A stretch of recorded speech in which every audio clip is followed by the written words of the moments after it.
Hello everyone, welcome to Synopsys IS. This is Anubhav Dipani, Faculty of GS and Geography option at Synopsys. हम लोग अपनी daily current affairs की series continue कर चुके हैं। इसके अलावा हमारा एक नया कोर्स लॉन्च हो चुका है जिसे हम लोग PT 360 हम लोग जिसमें कवर कर रहे हैं, जिसमें 5 साल के करंट अफेयर्स होने वाले हैं। सोशल इश्यूज का जो पहला पार्ट था उसको Krishna sir already cover up कर चुके हैं और अब हम लोग दूसरे सब्जेक्ट्स की तरफ बढ़ रहे हैं PT 360 में, और आज हम लोग पॉलिटी का फर्स्ट लेक्चर कवर करेंगे। ये करंट अफेयर शुरू करने से पहले हम लोग अपनी वेबसाइट पे चलते हैं। एज यू कैन सी कि यहाँ पर आपकी वेबसाइट में, सिनॉप्सिस की वेबसाइट में काफी कोर्सेस आप लोगों को दिए गए हैं, जिसमें 2020 and 50-50 and mains in 300 topics already include है, जिसके बारे में आपको द हिंदू की करंट अफेयर्स की सीरीज में बताया जा चुका है। इसके अलावा हमारे जो नए कोर्सेस हैं, जो PT 360 है, mains guarantee program, the Hindu in 5 minutes etcetera etcetera, in courses को आप यहाँ पर देख सकते हैं कितने चार्जेस हैं। यू कैन ऑल्सो सी, जिसमें मेंस आंसर बिल्डिंग भी एक इंपॉर्टेंट है। इसके अलावा दूसरे सेक्शन में चलते हैं। अगर आपको इस कोर्सेज की डिटेलिंग में जाना है तो आप हमारे स्पेशल कोर्स के सेक्शन में भी जा सकते हैं। एज यू कैन सी कि हम लोग यहाँ पर मेंस गारंटी सीट प्रोग्राम्स में कितने हम लोग ऑफर कर रहे हैं, एंड जो PT 360 है उसकी यहाँ पर आप लोग अप्रोच देख सकते हैं। Actually we have the target कि यहाँ पर जो UPSC के क्वेश्चंस होते हैं उसमें ज्यादा से ज्यादा क्वेश्चंस इस PT 360 में आएंगे। 2020 एंड 50-50 सीरीज के अलावा जो प्रीलिम्स एंड 100 टॉपिक्स के नाम से भी हम जिसको जानते हैं, if we actually combo this course of 365 years current affairs, that would be actually very very helpful for you. इसकी जो अप्रोच रहने वाली है, चाहे वो कंटेम्प्रेरी टॉपिक्स की हो या करंट अफेयर्स की हो या फिर किसी भी दूसरे सब्जेक्ट के किसी भी टॉपिक की हो, इसकी अप्रोच के बारे में Krishna sir already social issue के फर्स्ट वीडियो में बता चुके हैं, राइट? चलिए अब हम लोग चलते हैं अपने 5 साल के करंट अफेयर्स पे। तो पॉलिटी के जो हमारे टोटल सेक्शंस रहने वाले हैं वो यहाँ पर नियर अबाउट 9 रहेंगे, जैसा कि आप लोग यहाँ पे देख सकते हैं लिस्ट में, जिसमें issues related to constitution, centre state relation, legislature, judiciary, reservation issues, rights issues, election, governance and miscellaneous रहेंगे। इसमें हम लोग स्टैटिक टॉपिक्स भी कवर करने वाले हैं, जिसमें जो इंपॉर्टेंट आर्टिकल्स और सेक्शन होंगे उनका जो सेक्शन है वो कंप्लीटली अलग होगा। आज जो हम लोग पॉलिटी का PT 360 कवर कर रहे हैं, जिसमें 5 इयर्स के करंट अफेयर्स होंगे, उसमें हम लोग part 1 issues related to constitution देखेंगे, right? This is me Anubhav Dipani. Now let's start the current affairs. पहली जो न्यूज है that is static topic in news. इसमें जितने भी स्टैटिक टॉपिक्स हैं जो कंटिन्यूअसली करंट अफेयर्स में रहते हैं, उसके लिए हमें अलग से पढ़ने की जरूरत नहीं है। वो बेसिकली हमारे पॉलिटी का जो ट्रेडिशनल सिलेबस है उसमें ऑलरेडी कवर होता है। उसे अगर आप लोग चाहें तो 2020 एंड 50-50 की सीरीज में भी पढ़ सकते हैं, या फिर आप लक्ष्मीकांत की सीरीज में भी कवर कर सकते हैं, या फिर सिनॉप्सिस की जो ऑनलाइन या ऑफलाइन क्लासरूम सिलेबस है उसमें भी वो आपका कवर हो जाएगा। एज यू कैन सी, जो हमारे स्टैटिक टॉपिक हैं जो न्यूज में है, that is fundamental duty, citizenship हमें पता है कि CAA और NRC की वजह से ये न्यूज में है। Pardoning power of the president, pardoning power of the president का जो आर्टिकल होता है वो आर्टिकल नंबर 72 होता है, जिसे हम लोग आगे चलकर अभी डिटेल में पढ़ेंगे। इसके अलावा जब हम लोग प्रेसिडेंट के पार्डनिंग पावर के बारे में पढ़ते हैं तो हम लोग उसे गवर्नर के पार्डनिंग पावर से कंपेयर करके पढ़ते हैं, जो आपके प्रीलिम्स और मेंस दोनों के लिए इंपॉर्टेंट हो जाता है। इसके अलावा लेजिस्लेटिव काउंसिल का अबॉलिशन किस तरीके से होता है, उसका ओरिजिनेशन किस तरीके से होता है, किस तरीके की मेजॉरिटी उसमें इस्तेमाल होती है, this would be actually covered in the lecture. इसके अलावा जो पार्लियामेंट मोशंस होते हैं, प्रिविलेज मोशंस, जो हम लोग पहले करंट अफेयर के वीडियो में बता चुके हैं आप लोगों को, ये भी हमारे स्टैटिक टॉपिक में रहने वाला है। Office of profit is actually very important, क्योंकि इसकी वजह से मेंबर ऑफ पार्लियामेंट और मेंबर ऑफ लेजिस्लेटिव असेंबली का जो डिस्क्वालिफिकेशन होता है वो इसका क्राइटेरिया बन सकता है। इसके अलावा कैबिनेट कमिटीज, बिल्स, चाहे वो ऑर्डिनरी बिल हो, फाइनेंशियल बिल हो या फिर मनी बिल हो, each and everything will be covered under this. Inter state council या फिर chief information commissioner is also an static topic, चाहे वो ऑफिशियल लैंग्वेज हो जिसमें हम लोग हिंदी लैंग्वेज का प्रमोशन करते हैं, या फिर हम लोग मदर लैंग्वेजेस को प्रमोट करते हैं, जो आर्टिकल नंबर 343 से स्टार्ट होती है। We would be actually studying supreme court and high court also in static topic, जैसे कि यू नो जो सुप्रीम कोर्ट के आर्टिकल्स होते हैं वो आर्टिकल नंबर 124 से लेकर आर्टिकल नंबर 147 तक होते हैं, जिसमें उसका अपॉइंटमेंट, ऑर्गेनाइजेशन, सुप्रीम कोर्ट की सीट, यहां तक कि इंटरप्रिटेशन भी इंक्लूडेड होता है। जब हम लोग सुप्रीम कोर्ट या हाई कोर्ट की बात करते हैं, we would also include the jurisdiction of that also, like original jurisdiction under article number 131 और advisory jurisdiction under article 143, जिसे हम लोग प्रेसिडेंट के साथ कवर अप करके पढ़ते हैं। इसके अलावा कुछ और स्टैटिक टॉपिक्स हैं जो हम लोग बाद में कवर करेंगे, दैट इज ग्राम न्यायालय, national legal service authority, 6th schedule and 5th schedule, जो हमारे शेड्यूल एरिया में जो ट्राइबल्स होते हैं उनसे कंप्लीटली रिलेटेड होता है। इसके अलावा controller and auditor general of India, जैसे हम लोग सीएजी कहते हैं, जो आर्टिकल नंबर 148 से लेकर आर्टिकल नंबर 151 तक आता है। Law commission of India, central vigilance commission, NITI Aayog, Lokpal, governors description. Basically ये स्टैटिक टॉपिक्स जो हमारे हैं इनको हम लोगों ने यहाँ पर इसीलिए कवर किया है बिकॉज ये स्टैटिक टॉपिक्स कंटिन्यूसली न्यूज में रहते हैं। आपको हर एक न्यूज के लिए इनको अलग से पढ़ने की जरूरत नहीं है। Once you actually prepare these traditional topics, ये परमानेंट हो जाते हैं आपकी प्रीलिम्स और मेंस के प्रिपरेशन के लिए। तो ये स्टैटिक टॉप के बाद अब हम लोग आते हैं जो आर्टिकल्स न्यूज में रहे हैं किसी ना किसी वजह से। ये आर्टिकल कहीं ना कहीं आपको ट्रेडिशनली स्टैटिक टॉपिक के लिए काम आएंगे। तो हम लोग इन आर्टिकल्स को पहले वन लाइनर में देख लेते हैं एंड देन इसके बाद हम लोग न्यूज पे आएंगे। पहला जो आर्टिकल है दैट इज आर्टिकल नंबर 72, जो हमारे प्रेसिडेंट के पार्डनिंग पावर के बारे में बताता है। जिस तरीके से प्रेसिडेंट को पार्डनिंग पावर दी गई है सेंट्रल लेवल पे, उसी तरीके से गवर्नर को भी पार्डनिंग पावर दी गई है स्टेट लेवल पे, जिसका आर्टिकल होता है आर्टिकल नंबर 161। इसके अलावा the next article is article number 82। इसमें बेसिकली जो पार्लियामेंट है वो डिलिमिटेशन एक्ट को इंप्लीमेंट कर सकती है जो हर एक सेंसस के बाद होता है। एज यू नो कि इंडिया में जो सेंसस है वो 1872 से शुरू हुआ था पहली बार, और जो रेगुलर किया गया था उसे 1881 से किया गया था। डिलिमिटेशन क्या होता है इसको शॉर्ट में समझते हैं। फॉर एग्जाम्पल मान लीजिए कि किसी भी एक स्टेट के दो डिस्ट्रिक्ट्स हैं, district number A and district number B. अब आने वाले 10 साल में उन डिस्ट्रिक्ट्स की जो पॉपुलेशन है वो ऑब्वियसली बढ़ेगी, लेकिन मान लीजिए उनकी दोनों डिस्ट्रिक्ट की पॉपुलेशन में बहुत ज्यादा अगर डिफरेंस आ गया, जैसे कि एक डिस्ट्रिक्ट की पॉपुलेशन 15 लाख हो गई और दूसरे डिस्ट्रिक्ट की जो पॉपुलेशन है वो सिर्फ 5 लाख ही रह गई, और ये दोनों के दोनों डिस्ट्रिक्ट जो हैं वो लोकसभा सीट्स हैं, तो जो ज्यादा पॉपुलेशन वाला डिस्ट्रिक्ट है उसका जो लोकसभा मेंबर रहेगा, जो इलेक्टेड रिप्रेजेंटेटिव रहेगा, उस पे प्रेशर ज्यादा रहेगा, बिकॉज ही और she has to handle 15 lakh population, और कम पॉपुलेशन वाले डिस्ट्रिक्ट में सिर्फ 5 लाख की पॉपुलेशन को हैंडल करना है। सो ये काइंड ऑफ एक अनफेयर चांस हो जाएगा दोनों मेंबर ऑफ पार्लियामेंट के लिए। सो व्हाट वी डू कि जो ज्यादा पॉपुलेशन वाला डिस्ट्रिक्ट है उसमें से कुछ विलेज को, कुछ इलेक्टोरल सीट्स को या कुछ एरिया को हम लोग कम पॉपुलेशन वाले एरिया में इंक्लूड कर देते हैं और दोनों डिस्ट्रिक्ट्स की जो पॉपुलेशन है उसको बैलेंस करके चलते हैं। इसे हम लोग डिलिमिटेशन एक्ट कहते हैं, और ये हर सेंसस के बाद जो पार्लियामेंट है इंप्लीमेंट कर सकती है। ये आर्टिकल नंबर 82 के अंदर आता है। Right, next is article number 87। This is special address by the president. हम सबको पता रहना चाहिए कि जो प्रेसिडेंट है वो सिर्फ 2 ओकेजन पर ही पार्लियामेंट में एड्रेस करते हैं। पहला ओकेजन जब कोई नई लोकसभा चुनकर आती है, इलेक्ट होकर आती है। फॉर एग्जांपल 2014 में नई लोकसभा आई थी, 2019 में आई थी, अब एक नई लोकसभा 2024 में आएगी। तो जो नई लोकसभा चुन के आती है तो उसमें जो फर्स्ट सिटिंग होती है लोकसभा की, उसमें जो प्रेसिडेंट है वो स्पेशल एड्रेस देते हैं। This is the first occasion.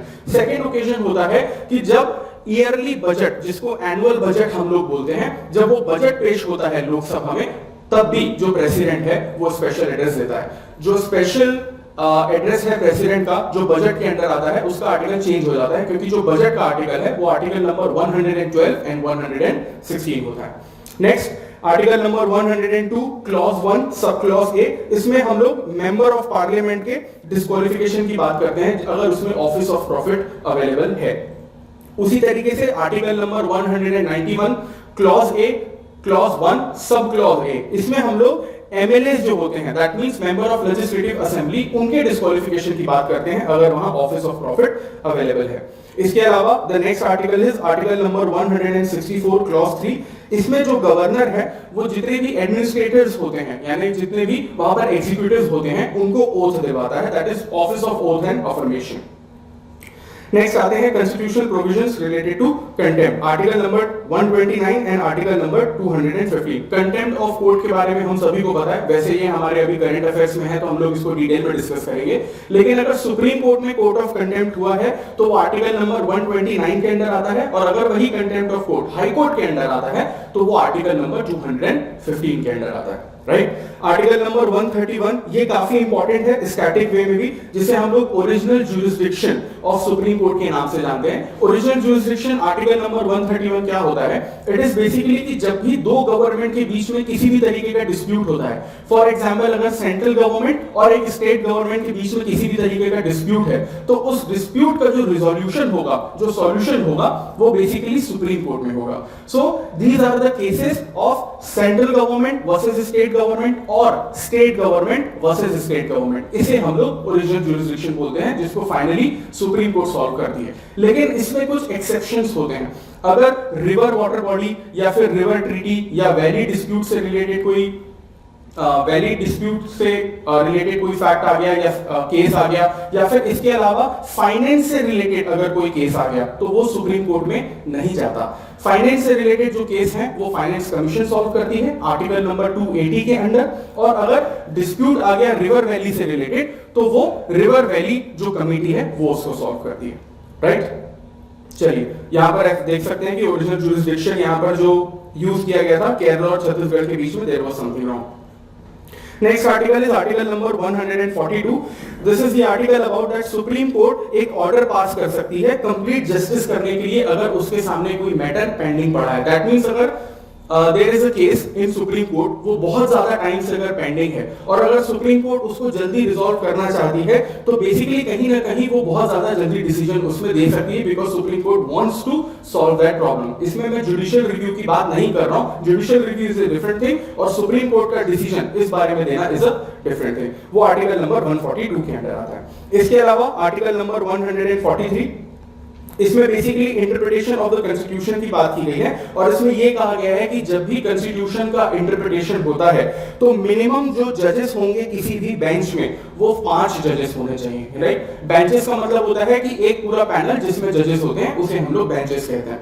तो अगर किसी भी कॉन्स्टिट्यूशन के किसी भी क्लॉज का अगर इंटरप्रिटेशन करना है, तो उसमें मिनिमम 5 जजेस होने चाहिए उस बेंच में। Point number 1। पॉइंट नंबर 2, मान लीजिए कोई एक कॉन्स्टिट्यूशन का केस था, अगर उसका इंटरप्रिटेशन किया गया है और उसमें 5 जजेस थे, मान लीजिए उस इंटरप्रिटेशन के ऊपर फिर से एक PIL फाइल हो गई है और उस इंटरप्रिटेशन का री इंटरप्रिटेशन किया जाना चाहिए, तो 5 से ज्यादा जजेस होने चाहिए। दैट मींस या तो 7 होने चाहिए या तो 9।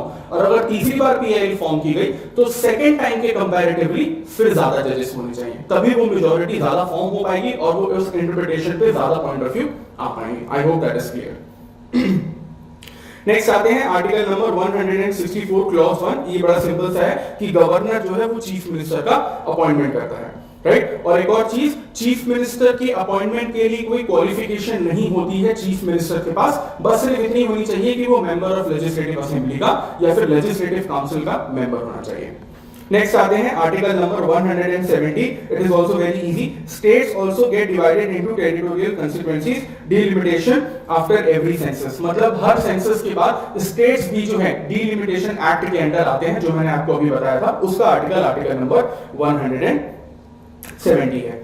नेक्स्ट आते हैं आर्टिकल नंबर 172 पे। इसमें लेजिस्लेटिव असेंबलीज जो हैं वो 5 साल तक कंटिन्यू कर सकती है। बेसिकली हम लोग लेजिस्लेटिव असेंबली के टर्म की या उसके ड्यूरेशन की बात कर रहे हैं, चाहे वो लोकसभा हो या लेजिस्लेटिव असेंबली हो, उसका जो ड्यूरेशन है वो 5 साल होता है। And one more important thing, अगर कोई लेजिस्लेटिव असेंबली 5 साल से पहले डिसॉल्व हो जाती है, तो विद इन 6 मंथ्स वहां पर नया इलेक्शन होना जरूरी है। और यही चीज पार्लियामेंट पे भी इंप्लीमेंट करती है। जब मैं पार्लियामेंट बोल रहा हूं तो लोकसभा की बात कर रहा हूं, क्योंकि राज्यसभा एक परमानेंट हाउस है, वो कभी डिसॉल्व नहीं होता, राइट। चलिए नेक्स्ट आते हैं हम लोग article number 174 clause 2 sub clause B. इसमें यह कहा गया है कि जो गवर्नर है वो लेजिस्लेटिव असेंबली को डिसॉल्व कर सकता है, right. Next is article number 340, president to appoint commission to investigate the condition of backward classes. जितनी भी इंडिया में बैकवर्ड क्लासेस हैं, अगर उनके केसेस से रिलेटेड या फिर उनकी कंडीशन से रिलेटेड अगर प्रेसिडेंट को किसी भी तरीके की इन्वेस्टिगेशन करवानी है, किसी भी तरीके की कमेटी बिठानी है, तो वो प्रेसिडेंट को जो पावर है वो आर्टिकल नंबर 340 के अंडर मिलता है। Next is article number 370 and 371J।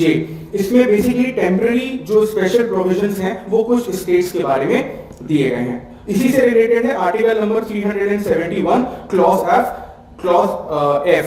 इसमें हम लोग सिक्किम के प्रोविजन की बात करते हैं कि सिक्किम को जो है वो स्पेशल प्रोविजन दिया गया था 36th कॉन्स्टिट्यूशन अमेंडमेंट 1975 में, राइट। चलिए नेक्स्ट आर्टिकल पे आते हैं। ये आर्टिकल्स बहुत ज्यादा कभी कभी हैवी हो जाते हैं, but actually this is important to remember, क्योंकि कहीं ना कहीं आपके प्रीलिम्स में काम आएंगे।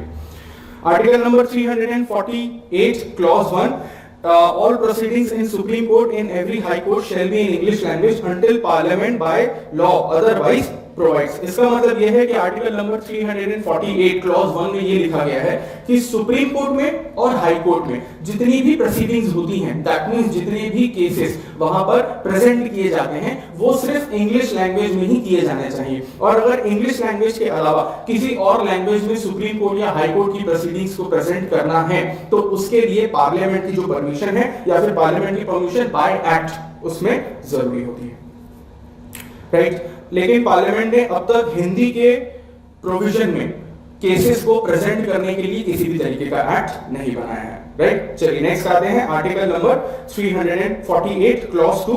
इसमें हिंदी और इंग्लिश लैंग्वेज की यूज से रिलेटेड ही एक आर्टिकल है। It is written here that governor with consent of president can authorize use of Hindi और any other language in proceeding of high court. Governor के पास ये पावर है आर्टिकल नंबर 348 क्लॉज 2 में कि अगर गवर्नर चाहे तो प्रेसिडेंट की परमिशन के साथ अपने रिस्पेक्टिव स्टेट के हाई कोर्ट में हिंदी या फिर किसी और लैंग्वेज की यूज करने की परमिशन वो दे सकता है, ठीक है। तो ये इंपॉर्टेंट हमारे कुछ आर्टिकल्स थे जो बेसिकली कहीं ना कहीं करंट अफेयर से रिलेटेड थे, राइट। ये जो आर्टिकल्स हैं आपको रैंडमली नहीं पढ़ाए जा रहे हैं, ये उन टॉपिक से उठाए गए हैं जो करंट में कंटिन्यू थे और उनसे रिलेटेड जो आर्टिकल हैं उसे हम लोगों ने स्टैटिक में रखा है। तो ये वाले जो आर्टिकल्स हैं इनको याद करना भी आपके करंट अफेयर्स के अंडर ही आएगा, ठीक है। चलिए अब हम लोग आते हैं हमारे जो इश्यूज रिलेटेड टू कॉन्स्टिट्यूशन है, जो बेसिकली हमारा पहला टॉपिक है पॉलिटी के पीटी 360 का, उसमें आते हैं।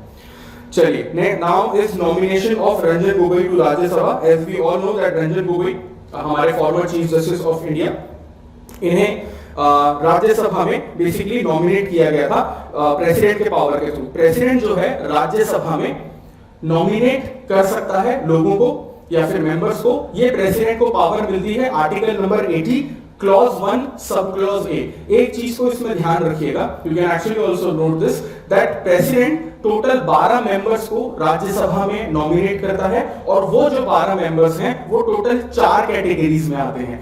Category number 1 is art, that is कला। Second is literature, that is साहित्य। Third category is science, that is विज्ञान। एंड जो चौथी कैटेगरी है that is social service, that is समाज सेवा। तो इन 4 कैटेगरी में से किसी भी कैटेगरी में प्रेसिडेंट जो है 12 मेंबर्स को नॉमिनेट कर सकता है। राज्यसभा में जो प्रेजेंट मेंबर्स हैं वो 245 हैं, ठीक है। लेकिन जो मैक्सिमम मेंबर्स हो सकते हैं राज्यसभा में वो 250 हो सकते हैं, ओके। और ऐसा पहली बार नहीं हुआ है कि किसी जज को राज्यसभा में नॉमिनेट किया गया है। 1970s और 80s के डेकेड्स में भी 2 जजेस को राज्यसभा में नॉमिनेट किया गया था, राइट। चलिए नेक्स्ट आते हैं हम लोग स्टेट फ्लैग। स्टेट फ्लैग से रिलेटेड जो कंट्रोवर्सी है इंडिया में रहती है, क्योंकि हर स्टेट कहीं ना कहीं अपना एक स्टेट फ्लैग चाहता है और इसमें कोई गलत बात भी नहीं है, क्योंकि कॉन्स्टिट्यूशन ने इसे गलत नहीं कहा है। क्योंकि कॉन्स्टिट्यूशन में कहीं भी ऐसा नहीं लिखा है कि कोई स्टेट अपना एक अलग फ्लैग नहीं रख सकता। हर स्टेट अपना एक अलग फ्लैग रख सकता है, लेकिन विथ फ्यू गाइडलाइंस। उन गाइडलाइंस को फॉलो करना जरूरी होता है, ठीक है। इसके अलावा एक केस हुआ था which was quite important, FR Bommai versus union of India. इसमें भी सुप्रीम कोर्ट ने यह कहा था कि किसी भी स्टेट को मना ही नहीं है, प्रोहिबिशन नहीं है स्टेट फ्लैग अपना अलग बनाने से। लेकिन इसकी कुछ गाइडलाइंस हैं कि अगर आप अपना स्टेट फ्लैग फहरा रहे हैं और बाजू में हमारा राष्ट्रीय झंडा तिरंगा भी है, तो वो जो स्टेट फ्लैग है वो नेशनल फ्लैग से थोड़ा सा नीचे होना चाहिए। वो उसकी बराबरी पे या उसके ऊपर कतई नहीं हो सकता, राइट। लेकिन जो फ्लैग है, एक और चीज इंपॉर्टेंट है कि वो 7th शेड्यूल में इन्वॉल्व नहीं है। हम सबको पता है कि 7th शेड्यूल में टोटल 3 लिस्ट होती है, जिसमें हम लोग यूनियन लिस्ट, स्टेट लिस्ट या कंकरेंट लिस्ट के नाम से जानते हैं, जिसमें बेसिकली सब्जेक्ट्स डिवाइड किए गए हैं कि अगर यूनियन लिस्ट है तो यूनियन लिस्ट में वो सब्जेक्ट आते हैं जिसमें सेंट्रल गवर्नमेंट कानून बना सकती है। या फिर स्टेट लिस्ट में वो सब्जेक्ट आते हैं जिसपे स्टेट गवर्नमेंट कानून बना सकती है, या फिर कंकरेंट लिस्ट में वो सब्जेक्ट आते हैं जिसपे सेंट्रल गवर्नमेंट या स्टेट गवर्नमेंट दोनों या दोनों मिलकर अलग अलग भी कानून बना सकते हैं। तो अगर जो स्टेट फ्लैग है अगर वो 7th शेड्यूल में शामिल नहीं है, दैट मींस हर स्टेट अपना स्टेट फ्लैग रख सकता है, दैट मींस उसमें कोई प्रोहिबिशन नहीं है, राइट। कुछ प्रोहिबिशंस हैं national flag, code of conduct national flag के अंडर कि आप अपने नेशनल फ्लैग की किसी भी तरीके से इंसल्ट नहीं कर सकते, उसे गिरा नहीं सकते, उसे जला नहीं सकते, या फिर उसको डिफेस नहीं कर सकते, एटसेट्रा एटसेट्रा, जिसके बारे में आपको ऑब्वियसली मालूम है। इसके अलावा फ्लैग कोड ऑफ इंडिया 2002 में भी ये कहा गया है कि किसी भी स्टेट को मनाही नहीं है वो अपना फ्लैग एक रख सकता है। अब ये कंटेम्परेरी इशू इसलिए है क्योंकि कर्नाटका स्टेट ने कहीं ना कहीं डिमांड की थी हमें अपना स्टेट फ्लैग अलग चाहिए। खैर चलिए नेक्स्ट आते हैं हम लोग काजी जुडिशियल बॉडी पे। किसी एक करंट अफेयर्स न्यूज से रिलेटेड था लेकिन वो न्यूज इंपॉर्टेंट नहीं थी, ये फैक्ट उसमें इंपॉर्टेंट था। द थिंग इज काजी जुडिशियल बॉडी क्या होता है, ये एक बेसिकली नॉन जुडिशियल बॉडी होती है, लेकिन नॉन जुडिशियल बॉडी होने के बावजूद ये प्रोसीडिंग्स करती हैं और जो सिविल कोर्ट के पावर्स होते हैं वो इस काजी जुडिशियल बॉडी के पास होते हैं और ये जो डिसीजन देती है ये कहीं ना कहीं पार्टीज पर जो है वो बाइंडिंग होते हैं, ठीक है ना। और ये लॉ को भी इंटरप्रेट कर सकती है क्योंकि ऑब्वियसली इनके पास जजेस की पावर तो है ही, साथ ही साथ इनके पास कोर्ट की भी पावर है एंड इनके जो डिसीजंस हैं वो बाइंडिंग होते हैं, दिस इज इंपॉर्टेंट। चलिए नेक्स्ट आते हैं हम लोग राइट टू प्रॉपर्टी पे। राइट टू प्रॉपर्टी में बेसिकली सुप्रीम कोर्ट ने ये कह रखा है कि with due process of law अगर बेसिकली अगर किसी की भी प्रॉपर्टी जो है वो जबरदस्ती जो है उससे ली जाती है against the permit of that person, तो ये कहीं ना कहीं ह्यूमन राइट्स का भी वायलेशन होता है, ये सुप्रीम कोर्ट ने ऑलरेडी कह रखा है। इसके अलावा अगर हम universal declaration of human rights पढ़ें तो उसमें भी ये लिखा है कि किसी को भी अपनी प्रॉपर्टी से बेदखल नहीं करना चाहिए, it is completely wrong. Next आते हैं हम लोग कस्टोडियल वायलेंस में। तमिलनाडु में केस हुआ था जिसमें एक सन और फादर जो हैं उनकी कस्टोडियल डेथ हो गई थी, तो उससे रिलेटेड है ये चीज। तो कस्टोडियल बेसिकली वायलेंस होता क्या है कि बेसिकली ये पुलिस कस्टडी में होता है। फॉर एग्जांपल मान लीजिए अगर आपको अरेस्ट किया गया है, आप जेल में हैं और अगर पुलिस ने आप पे टॉर्चर किया तो वो कस्टोडियल टॉर्चर कहलाता है और उस टॉर्चर में अगर आपकी डेथ हो जाती है तो उसे हम लोग कस्टोडियल डेथ कहते हैं। ये ऑब्वियसली लीगल है, ये बताने की जरूरत नहीं है। चलिए नेक्स्ट आते हैं, इसी से रिलेटेड है news national campaign against torture. ये एक जॉइंट इनिशिएटिव है, इसमें मल्टीपल एनजीओज हैं, इसमें नेशनल और इंटरनेशनल दोनों एनजीओज इन्वॉल्व हैं और उन्होंने ये कहा है कि पुलिस कस्टडी में जितनी भी डेथ होती हैं उन कंप्लीट टोटल डेथ में से जो 75% यानी बेसिकली 3/4 जो डेथ्स होती हैं वो टॉर्चर की वजह से होती हैं। और इस टॉर्चर से रिलेटेड एक और कन्वेंशन है जिसे हम लोग यूएन कन्वेंशन अगेंस्ट टॉर्चर 1987 के नाम से भी जानते हैं। ये basically international human rights instrument है। इसमें सीधा कहा गया है कि किसी के साथ भी टॉर्चर नहीं होना चाहिए, क्रुएल्टी नहीं होनी चाहिए, ये ह्यूमन राइट्स के अगेंस्ट है, ये ह्यूमन डिग्रेडेशन को बढ़ावा देता है, एटसेट्रा एटसेट्रा, ठीक है। और इंडिया ने इस कन्वेंशन को साइन भी किया है, उसको रेटिफाई भी किया है, दैट मींस उसको इंप्लीमेंट भी किया है। चलिए नेक्स्ट आते हैं right to protest. Right to protest हम सभी को है, इंडिया के कॉन्स्टिट्यूशन में आर्टिकल नंबर जो 19 है वो हमें राइट टू फ्रीडम देता है एंड यूएनएचआरसी भी कहता है that right to protest is actually under fundamental right. यहां पर आप देख सकते हैं आर्टिकल नंबर 19 क्लॉज 1 बेसिकली हमें पीसफुली प्रोटेस्ट करने की आजादी देता है। इसका मतलब ये नहीं है कि अगर हमें प्रोटेस्ट करने की आजादी मिले तो हम दंगे कर दें या हुड़दंग कर दें। किसी भी फंडामेंटल राइट के साथ पीस वर्ड जो है वो एक्चुअली में काफी इंपॉर्टेंट है क्योंकि वही उसको वैल्यूएबल बनाता है। अगर आपने पीस वर्ड फंडामेंटल राइट से हटा लिया तो वो फंडामेंटल राइट नहीं रह जाता, वो बेसिकली क्राइम बन जाता है, राइट। रमीला मैदान जो केस हुआ था उसमें भी ये कहा गया था कि किसी भी लेजिस्लेटिव एक्शन से या फिर किसी भी एग्जीक्यूटिव एक्शन से जो राइट टू प्रोटेस्ट है आर्टिकल नंबर 19 के अंडर उसको दूर नहीं किया जा सकता, ठीक है। नेक्स्ट टॉपिक पे आते हैं, United nation human rights committee UNHRC. Basically ये 18 एक्सपर्ट इंडिपेंडेंट बॉडीज का एक ग्रुप है। ये बेसिकली आईसीसीपीआर को इंप्लीमेंट करते हैं और बेसिकली ये कहते हैं कि जितने भी लोगों को ह्यूमन राइट्स मिलता है तो उनका जो ह्यूमन राइट है वो बेसिकली उनका फंडामेंटल राइट है, ठीक है। चलिए ये आईसीसीपीआर क्या होता है उसको हम लोग देख लेते हैं। It is basically international convention on civil and political rights. ये मॉनिटर करता है कि जितने भी सिविल राइट्स हैं, जितने भी पॉलिटिकल राइट्स हैं, वो एक्चुअली इंप्लीमेंट हो रहे हैं कि नहीं। और ये जो इंटरनेशनल ह्यूमन राइट्स ट्रीटी है बेसिकली ये उसका एक की फैक्टर है, ठीक है। आर्टिकल नंबर 21 जो है आईसीसीपीआर का, ये गारंटी देता है कि जितने भी पीसफुल असेंबली होते हैं वो बेसिकली सिटीजंस के राइट्स के अंडर ही आते हैं। इसको यूनाइटेड नेशन जनरल असेंबली में 1966 में इसको इंप्लीमेंट किया गया था और इंडिया ने इस कन्वेंशन को ऑलरेडी रेटिफाई किया हुआ है। नेक्स्ट आते हैं international bill of human rights. International bill of human rights में 3 अलग अलग इंटरनेशनल बॉडीज जो आपके political, civil, fundamental human rights से रिलेटेड है वो इसके अंडर आती है। नंबर 1 आईसीसीपीआर, जिसको हम लोगों ने अभी पढ़ा, जो सिविल और पॉलिटिकल राइट्स को प्रोटेक्ट करती है। Number 2 is universal declaration of human rights and number 3 is international convent on economic, social and cultural rights. Next आते हैं मॉडर्न स्लेवरी।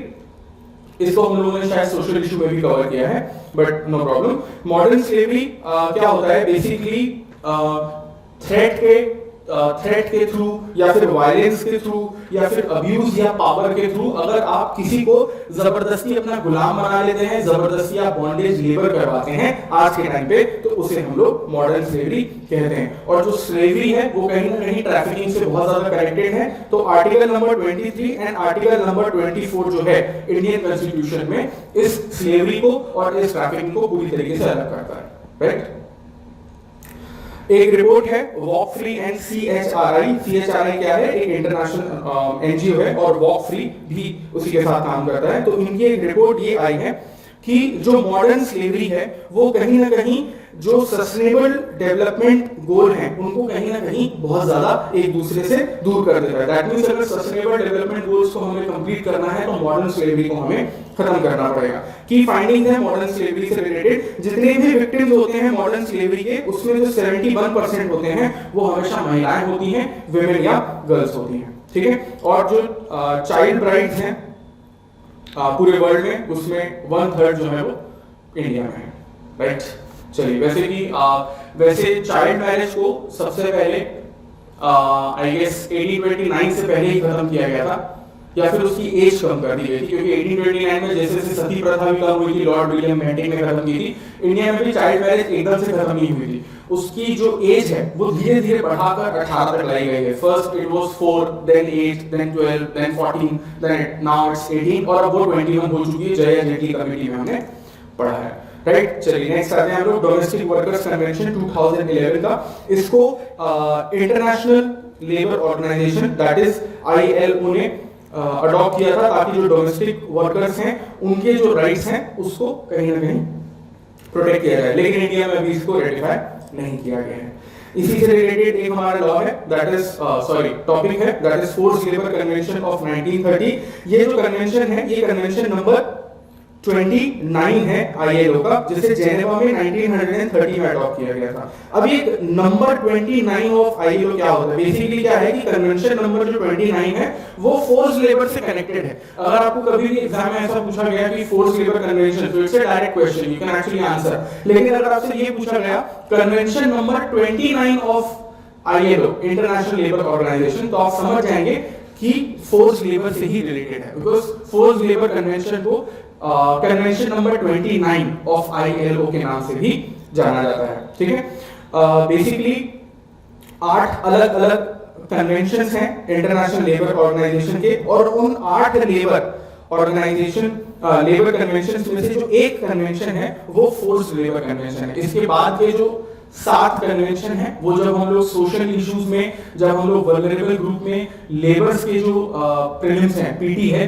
वो रिलीज करेंगे, तो वो 8 कन्वेंशन आपको वहां पे मिल जाएंगे। इसका जो मेन पर्पस है वो यही है कि जो फोर्स लेबर होता है, चाहे वो किसी भी फॉर्म में हो, किसी भी सेक्टर में हो, किसी भी एक्टिविटी में हो, उसको पूरी तरीके से खत्म करना है, ठीक है। तो इस कन्वेंशन को इंडिया ने साइन किया हुआ है और इसको रेटिफाई भी किया हुआ है। ये फोर्स लेबर को कैसे डिफाइन करता है, फोर्स लेबर के बारे में ये कहता है कि कोई भी काम हो, कोई भी सर्विस हो, अगर कोई पर्सन वो नहीं करना चाह रहा है और जबरदस्ती उससे वो करवाया जा रहा है उसकी मर्जी के खिलाफ, तो ये बेसिकली फोर्स लेबर कहलाएगा, ठीक है। लेकिन इसमें एक दो एक्सेप्शंस हैं, इसमें जो मिलिट्री सर्विसेज हैं वो इन्वॉल्व नहीं होती, क्योंकि मिलिट्री जो लाइफ है वो बहुत ज्यादा टफ होती है, किसी को भी सुबह 4 बजे उठना, 3 बजे उठना पसंद नहीं है, लेकिन मिलिट्री की बेसिकली वो नेसेसिटी हो जाती है, सो ये मिलिट्री पे जो है इंप्लीमेंट नहीं होगा, ठीक है। इसके अलावा कुछ अडल्ट एबल बॉडीज होते हैं, मैं सिर्फ मेल्स की बात कर रहा हूं, और लीगली कुछ पर वो फोर्स लेबर जो है वो अलाउड नहीं होता। ये भी एक बड़ा कंसेप्ट है कि किन लोगों के ऊपर फोर्स्ड लेबर कन्वेंशन अलाउ नहीं होता, इसको भी हम लोग सोशल इश्यूज के पीडी में कवर करेंगे, राइट। चलिए, इसके अलावा force labour convention 1957, this is also quite important. ये जो है फोर्स लेबर कन्वेंशन 1957, ये कहीं ना कहीं सप्लीमेंट करता है 1930 के कन्वेंशन को, और ये भी फोर्स लेबर को पूरी तरीके से खत्म करने की कोशिश करता है, राइट। चलिए नेक्स्ट आते हैं। फोर्स लेबर में बेसिकली स्ट्राइक्स करने पर या फिर पॉलिटिकल व्यूज होल्ड करने पर इसके अंडर वो नहीं आता है, ठीक। चलिए, next topic is 2014 protocol of force labour convention. देखिए, इससे पहले जो हम लोगों ने पढ़ा था वो बेसिकली कन्वेंशन था, now this is protocol. See what is the difference between convention and protocol. जैसे कोई स्कीम होती है, ठीक है, फॉर एग्जांपल श्रमेव जयते स्कीम, ये 2014 में लॉन्च की गई थी लेबर के लिए। तो श्रमेव जयते स्कीम एक बहुत बड़ी स्कीम है, इसके अंदर छोटी छोटी स्कीम्स आती हैं, तो जो बहुत बड़ी स्कीम है उसे हम लोग अम्ब्रेला स्कीम कहते हैं, और उसके अंदर जो छोटी छोटी स्कीम आती है वो उसके अंदर ही काम करती है। तो कन्वेंशन और प्रोटोकॉल में ऐसा ही होता है। कन्वेंशन में बेसिकली एक मीटिंग होती है जिसमें एक बहुत बड़े इशू के बारे में बहुत सारे लॉज बनाए जाते हैं, जिनको हम लोग प्रोटोकॉल कहते हैं। तो एक कन्वेंशन के अंदर 5, 10, 15, 20 बहुत सारे प्रोटोकॉल्स हो सकते हैं, ठीक है ना। So there is a bit difference between convention and protocol. तो हम लोगों ने कन्वेंशन के बारे में पढ़ा था, अब हम लोग प्रोटोकॉल में पढ़ रहे हैं। तो ये जो protocol to force labour convention है, ये फोर्स लेबर कन्वेंशन 1930 के अंडर ही आता है। ये लीगली कंप्लीटली बाइंडिंग है, और इसका जो एम है, जो ऑब्जेक्टिव है, वो यही है कि फोर्स लेबर को पूरी तरीके से सप्रेस करना है।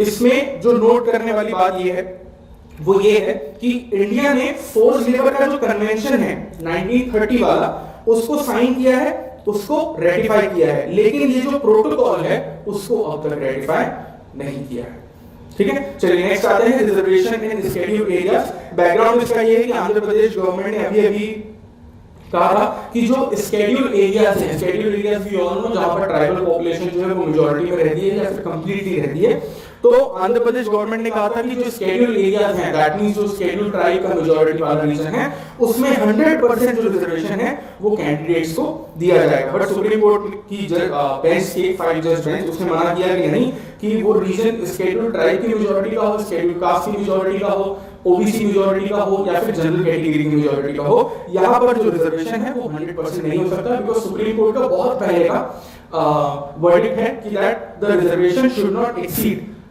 more than 50% on the basis of caste। EWS की बात ठीक है, वो 50% से ज्यादा हो गया, लेकिन हम लोग उसमें इकोनॉमिक बैकवर्ड क्लास को शामिल किए हैं इसीलिए,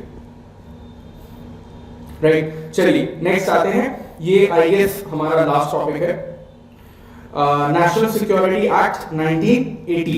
national security act basically detention से रिलेटेड है, किसी को भी डिटेंशन में लिया जा सकता है नेशनल सिक्योरिटी एक्ट 1980 के under, following of the conditions में। अगर वो इंडिया के डिफेंस के लिए अगर वो खतरा हो, थ्रेट हो, या फिर इंडिया में अगर वो पब्लिक ऑर्डर को डिस्टर्ब करना चाह रहा हो, या फिर जो एसेंशियल सर्विसेज होती हैं, एसेंशियल कमोडिटीज की जो सप्लाई होती हैं, उसके लिए अगर कोई पर्सन खतरा बन रहा हो, तो ये 3 सिचुएशंस में उस पर्टिकुलर पर्सन को डिटेन किया जा सकता है एनएसए, नेशनल सिक्योरिटी एक्ट 1980 के अंडर। इसे आप लोग यूएपीए एक्ट से कंफ्यूज मत कीजिएगा, वो यूएपीए एक्ट अभी आया है 2021 में, वो एक अलग एक्ट है जिसमें होम मिनिस्ट्री ने कहा है कि कौन सी एक्टिविटी लॉफुल है या कौन सी एक्टिविटी अनलॉफुल है, उसके हिसाब से हम लोग डिसाइड करेंगे कि जो सामने वाला बंदा है वो क्रिमिनल है कि नहीं। So UAPA act is different and national security act is different, ठीक है।